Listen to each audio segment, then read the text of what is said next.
Hello again.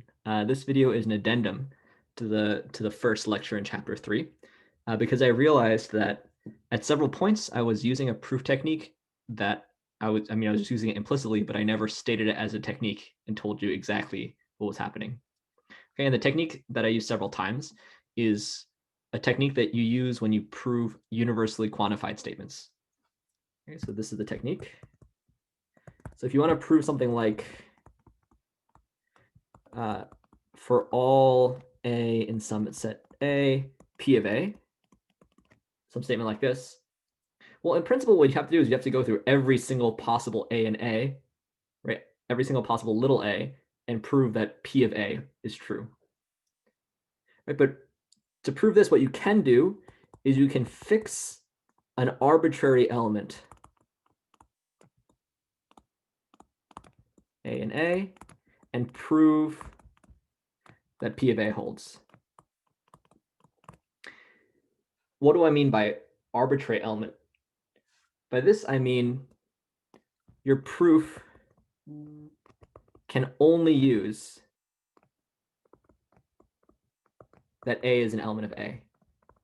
So it's not like you get to pick a special element of A, but if you pick an arbitrary element of A and use only the fact that it's in big A, and then you prove that P of A holds, it's like that proof works for every single possible element in big A. Let me give you an example. And it's an example that I mentioned several times already on Piazza and in office hours, which is the statement, for all integers x, if x is even, then x squared is even. Right? So I mentioned this several times in several Piazza posts. And again, technically, in order to prove this, right, just naively, you'd have to try every single even integer and then make sure that for every single even integer, when you square it, you get an even integer, which of course you can't do because there's there's infinitely many even integers. But how do you prove this proof? So what you can do is you can fix an arbitrary even integer and prove that it has that property. Since the integer was arbitrary, it must hold true for every even integer. So let x be an even integer.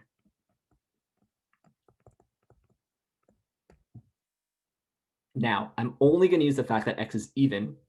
I can't pick a special even integer. So then what this means is that there exists, I'm going to use the symbol here, but you shouldn't in a formal proof, but there exists an integer k such that x is equal to 2 times k. This is what it means to be even. It means that you're a multiple of 2, right? Therefore, x squared is equal to 2k squared is equal to 4k squared, which is 2 times 2k squared.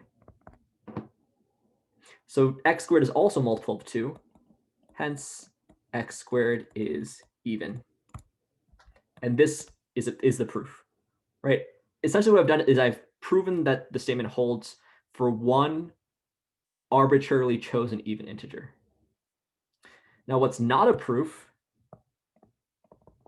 and what students sometimes do in an intro to proof class to prove a statement like the one we're trying to prove, is they say something like, oh, well, let 8 be an even integer. That's true. Right? Then 8 squared is 64, which is 2 times 32. So 8 squared is even. And so we've proven the result. What's wrong with this? What's wrong with this is that you chose an even integer, but you didn't choose an arbitrary one. You used the fact that it was 8. All you've proven here is that 8 squared is even. But if you choose an arbitrary even integer like this, a fixed but arbitrary even integer like this, then you've actually proven it for every even integer, because essentially you could sub in any even integer you want for this number and the proof would go through. Right? So this is generally how you prove a universally quantified statement. You prove it for a fixed but arbitrary element of the set that you're interested in. Okay, so I thought I should mention this because we use it several times. You should go back and look through the proofs to sort of see how I've used it, right? Sometimes you could start with like, suppose x is an even integer. This is really doing the same thing, right? What I'm doing is I'm picking a particular but arbitrary even integer. All right.